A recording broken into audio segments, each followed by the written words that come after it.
Hi there, Janet Fritz here for Galaxy Girl Creations. Welcome to my channel. I am working on an off-the-board project, and that is basically something that was inspired by a Pinterest pin. I'm pulling it from my Pinterest board and using it in a scrapbook layout. So I'm inspired by these colors on this tag, and this was a secondary one that I had pinned to my board, and they were so close together in color that I just decided I'm going to use both of them as my inspiration. So I am going to do this layout that has all of those blues, teals, and greens and turquoises. And I have a photo here of my daughter and my grandson, and she's reading to him. And I have a whole bunch of scrap paper. I have a pouch that has a whole bunch of just Chamel scrap paper because his albums are pretty much mostly her paper lines. My daughter had seen Box of Crayons and she loved it so much she asked me to work with that one, so it started with that, and then I just kept buying more Chamel paper and using it. So I have tons of scraps and I am just layering them up behind. It doesn't matter if they've got cuts taken out of them, it doesn't matter if they're complete. You can see here I'm using one piece on one side of green, a little bit of green added over to the other side. This paper's got cuts taken out of it, and I am just going to go ahead and use it anyway. And I'm not really concerned about how straight they are behind each layer, and it's okay if they're slightly wonky, it's okay if the cuts are not perfect. It's a messy stack. So I really like that look. I like that you get a lot of texture, you get a lot of color. I am a bit conscientious about making sure I don't have stuff that is of the same like tonal quality, one right on top of the others, because then you can't see it. So if I have a light color, then I'll probably put something that's darker or something that's you know, a completely different color behind it. And you can see here I'm checking out, do I want this dark green behind? Do I want you know, the darker blue that has the floral pattern on it? And you can't see the dark green as well on top of that floral green or floral blue. So I'm just putting something in between, and so that you can see all the layers, but it doesn't matter that you can't see all of the pattern on all the layers. That's not really the point of all of these layers. They are really tight together, and it's a great use for your scrap paper because you don't really feel like you're wasting a whole sheet of 12 by 12 by doing it this way, and you get a really neat look for it. So lots of layers there. And then I have a piece of paper that is taped to my desk there in the background there, and it's got cameras all over it, and I have gessoed that piece of paper, and then I'm going to watercolor it, and you're going to see that in just a few moments here.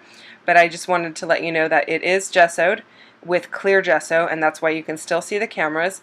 If you wanted to kind of not see the pattern or kind of mute out the pattern, you wouldn't want to use the clear gesso. You'd want to use like white gesso. But in this case, I want to see the pattern, and honestly, I probably 9 times out of 10 use clear gesso even on white paper because you can't see the clear gesso. A lot of times you can see the white gesso on white paper because not all whites are created equal, if that makes any sense at all. You know, some are more ivory, some are more eggshell, and I don't like when they don't quite match. So I have this set of watercolors, and these are, I'm probably going to say it wrong, it's Gonzai Tombai watercolors, something to that effect. They're on Amazon for somewhere around $40, which is a pretty good price point. They are very vivid, and they work really well, so the colors are nice in them. And all I did was spray each of the colors that I wanted to use a little bit ahead of time so that they can kind of get juicy. And then I'm using a couple of different paintbrushes there, so I'm not mixing my colors and I'm not having to clean them in between each you know, each color, because I'm not going back and forth. I've just picked these 2 blues to work with to start with, and then I'm going to add some greens, and I really like how this turns out. I am using my water there. When I spritz it, it kind of softens everything up because it waters it down. I don't want a lot of saturation in the color around the outside here. I kind of want it to kind of have more of a transparent look to it. And so the more water I add, the lighter the color will get, and it will also reduce any hard lines that I've got there. And you can see that there's some hard lines where the water is puddling, and if I leave that on my desk to dry completely, it will dry flat, but you might still see some of those puddles. I'll sop some of that up with a paper towel shortly, because I don't want those lines either. I don't want it to have like really super deep colors. I want them vibrant, but I don't want them like super saturated where you can't see the pattern underneath. I want to be able to see all of those cool little cameras. So hopefully I explained that well. I'm not sure that I did. If there's any questions about it, leave me a note down below and I'll try and get back to you and do a better job of explaining. So I did end up letting all of that dry before I ended up working on the rest of the layout, but it didn't take a whole long time to dry anyway. It's not like the entire page is completely saturated with water and watercolor. I just had to basically wait for those colors to dry on the top, because when you add that gesso, the watercolor doesn't seep into the paper. It just sits on the top, and that's what allows you to give it that movement, and then you can actually pick up a little bit of the color. If you've kind of spread it out a little too far, you can kind of push it back with your clear water and everything.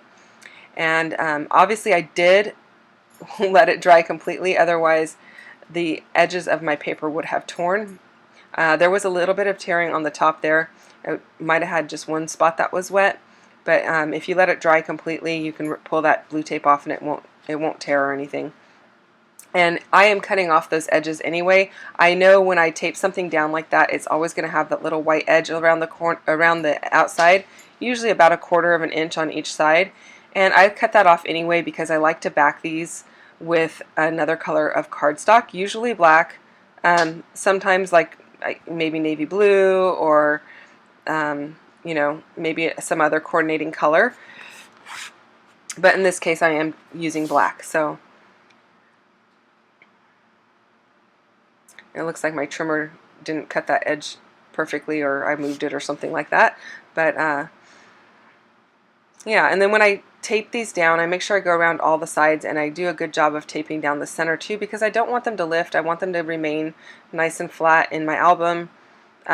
Sometimes I would gut that center piece out of the back paper if it was a pattern that I wanted, but in this case it's just cardstock. So I am using those same pieces of scraps that I used behind the photos, and I am just layering them up at the very bottom in the center here.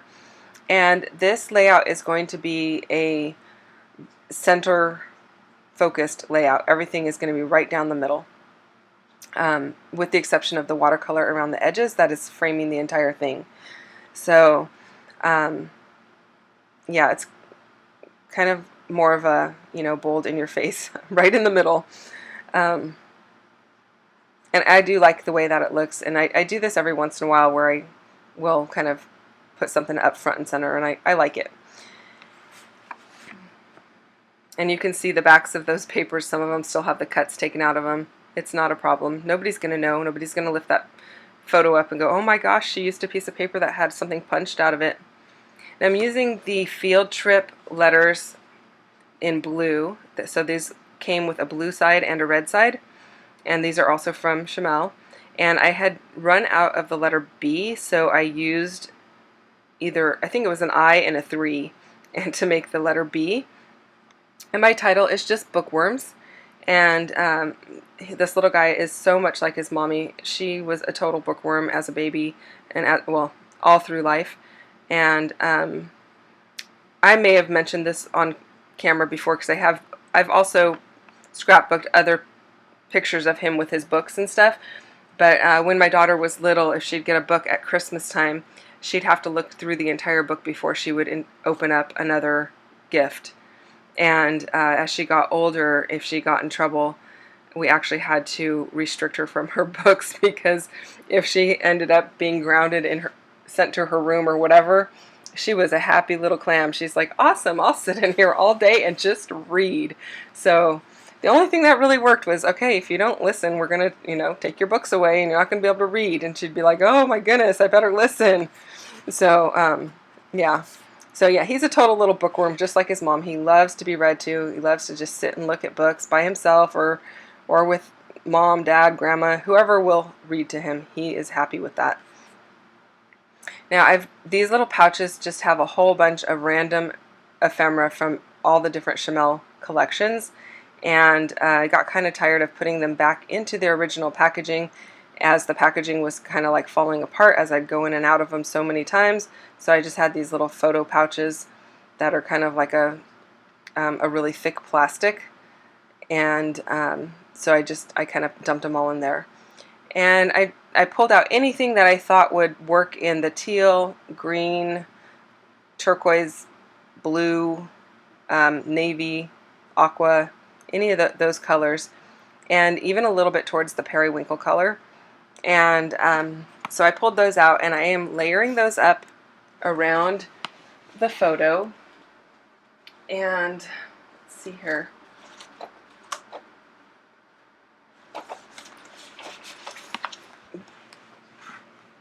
That top little green shield actually just says happily ever after, and then there's a green piece on the right hand side that says get smart, and then right below it has like a little thing that says please return by. So it's like a little library type card. That's so it's when you would return your library book. And then on the left hand side I have a little piece of a frame that was cut apart for some other layout, and so I wanted to add something that was a little bit less square. So I've got a lot of square rectangle hard lines on this, and I wanted to add something a little more organic, so that's why I placed that there. And the little shield thing up at the top, it's probably not considered a shield, but whatever, that's what it looks like to me, so that's what I'm calling it. It's a little bit more organic because it has softer edges as well. And so just by adding that, it just softens up the layout just a tiny bit. And I like how that looks. And then I add the camera, and then I'm going to add some enamel dots in stars and hearts. And I'm going to add a little bit of journaling that just says how much he loves his books, and he's just like his mom. And I left a little spot for her to write on that little blue one on the right hand side. And that is pretty much going to do it. So Off the Board is happening every day this month on Crystal Barrett's channel, which is Pineapple Papers. You can go check her out over there. A whole bunch of us are playing along throughout the month and on various days. So there's a bunch of channels in my description box down below. Go check out the other ladies that are playing along. I am trying to play along every Monday this month. We've got some ladies playing along every day, and it's just a lot of inspiration from Pinterest. We all have pins up there we don't tend to do a whole lot with, and we're trying to incorporate those into our scrapbooking and be inspired by them. And so I hope you've enjoyed this video, and I hope that you have a great day. If you did enjoy it, go ahead and give me a thumbs up. I'd love it if you'd subscribe, if you're not already a subscriber, that is. And if you are, thank you so much for subscribing and spending your time with me. The close-ups are coming up in just a few moments, and I'm sure you saw there I did add a little bit of navy Heidi Swapp color shine, and that's pretty much going to complete the layout. Thanks so much for spending time with me. Here come the close-ups. Bye.